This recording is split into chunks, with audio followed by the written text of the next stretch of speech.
Hey everybody, this is Doug Standel with Speed Cove Precast Cove-based systems for epoxy floors. This is our third video in our Quick Tips video series designed to help you quickly when you're on a job site, you run into a situation, not quite sure what to do. You can look through our YouTube channel video series. They're topically arranged. Pick the topic you need to know about. Open the video on your phone, watch it, know what to do, and get right back to work. Get your job done and get out of there. So in this video today, we're going to talk about what to do when you run into irregularities in the depth of a wall, meaning the floor, maybe a stem wall is sitting back, which is really common in a lot of garages. Or if you have just funky shapes that you can't cove around, and easy ways to fix that. So basically what I've always done, or what I recommend, is that you keep scraps of hardy board with you. Now hardy board, you can get it anywhere from Home Depot or Lowe's. It comes in the 1/4 inch, real thin stuff, and they also make the 1/2 inch, the thicker stuff. What I used to do is I would just keep some pieces that are ripped at about exactly 4 inches. You can rip these on a table saw with a carbide blade. You're going to burn the blades up because there is cement in these things. So I like the little thin Diablo blades, and you're going to go through a few of them. So you can rip some hardy at 4 inch, and you can rip some at 6 inch. Those are the two most common sizes. And so if you come onto a job site, often, the most common is the wall is going to be all flush all the way to the floor, and it's an easy install. Speed Cove just gets glued on to it.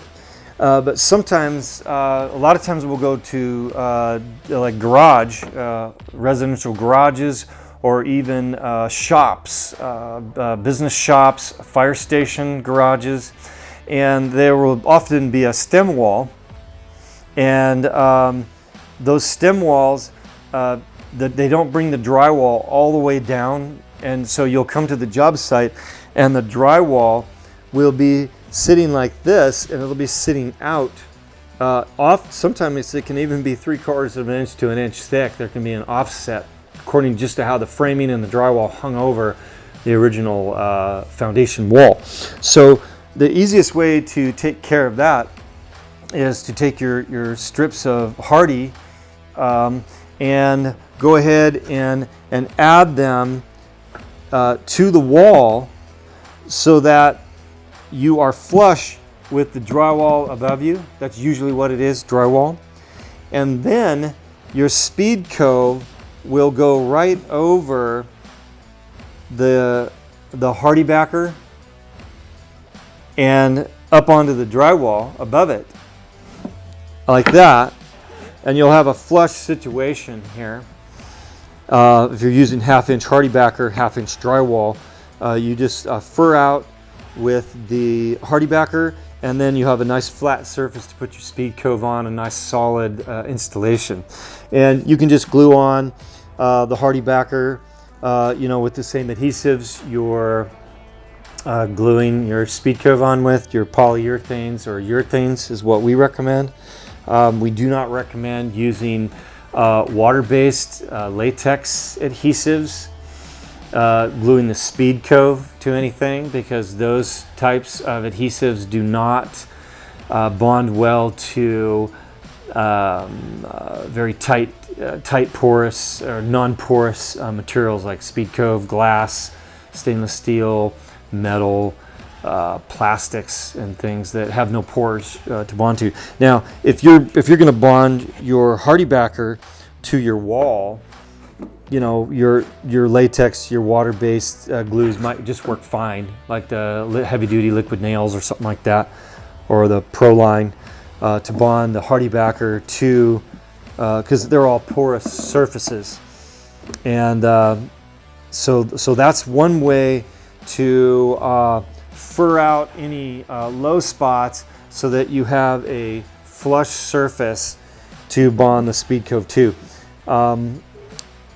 Sometimes you'll get to a job site and say you have an I-beam that's sticking up out of the floor.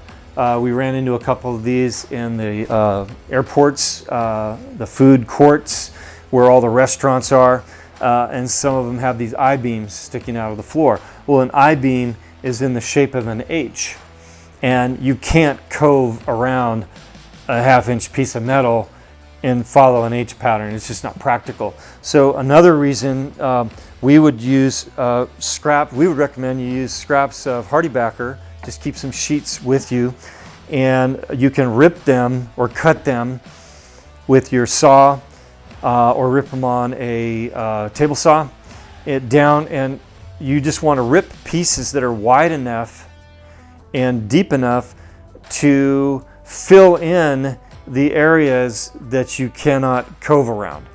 So in the case of the I-beams coming out of the floor, they were the I-beams sort of in an H pattern, and so we filled in each side of the H with HardieBacker board, 1/2-inch pieces, and we built it up to the 4-inch level. We glued them all in, and we created a new level of 4 inches high.